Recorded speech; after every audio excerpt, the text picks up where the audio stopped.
Murray Goodwin completed his first 100 as a Glamorgan player, but Gloucestershire's top three responded almost in kind as the bat remained thoroughly on top of the ball on the second day of the LV County Championship match in Bristol.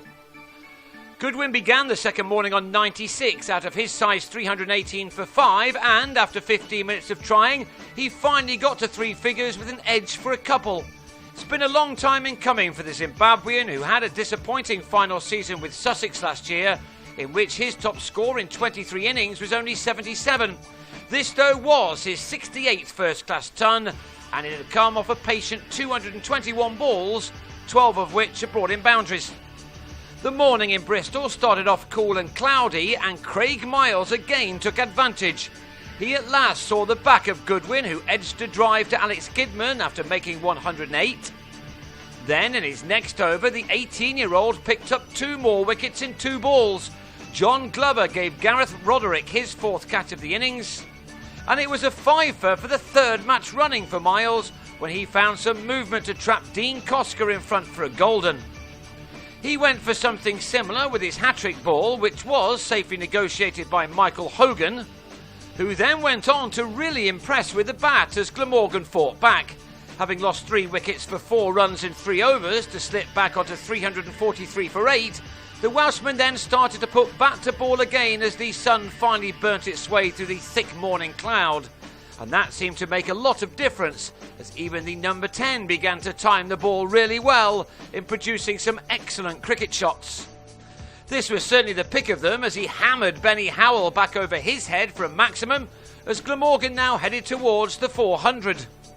Mark Wallace, who began the day on 31, had watched all of this action from the non-striker's end. He'd also steadied the ship a little in making his half-century from his 86th delivery, an innings which had contained 8 fours. That was the Glamorgan skipper's second 50 of the summer, the other one being converted into 3 figures. While this shot took Hogan to the first 50 of his entire career in his 64th innings. It was some effort from the Australian, who started by preventing a hat-trick, but had now got to his mark of only his 49th delivery. And he'd hit plenty of 4s and a 6 in that. However, he was dismissed 3 balls later in what was a special moment for 17-year-old Miles Hammond. He didn't give it a flicker of emotion as Howell took the catch in the deep to give the youngster his maiden first-class wicket. Hogan departed for 51, but still the innings wasn't done with. Wallace now taking over as he went in search of his second century of the summer. He began to swing from the hip, trying to score off just about everything.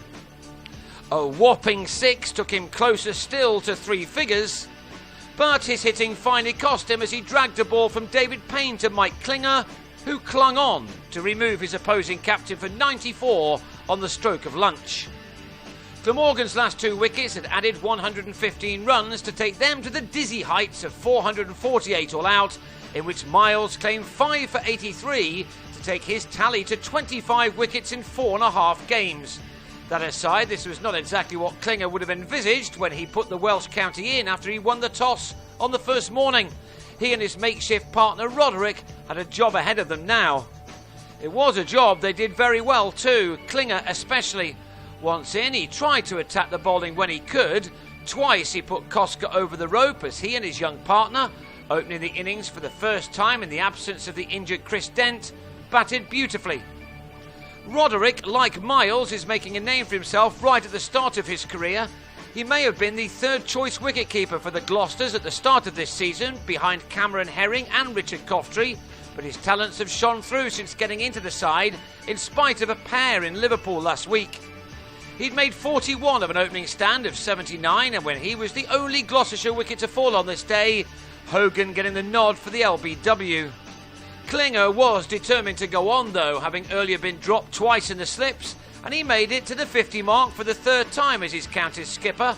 A sudden flurry of boundaries took him to this one off 118 deliveries, from which 8 4s and 2 6s had been struck. He wasn't too concerned about doing too much running apparently.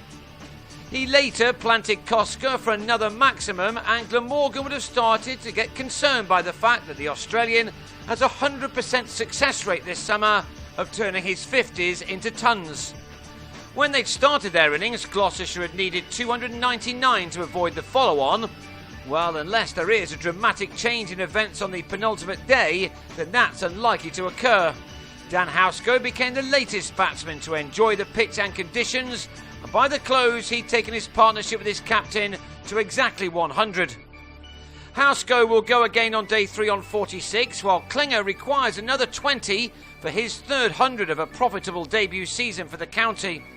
Gloucestershire will resume on 179 for 1, which still leaves them 269 runs adrift of their neighbours, but with plenty of batting still to come.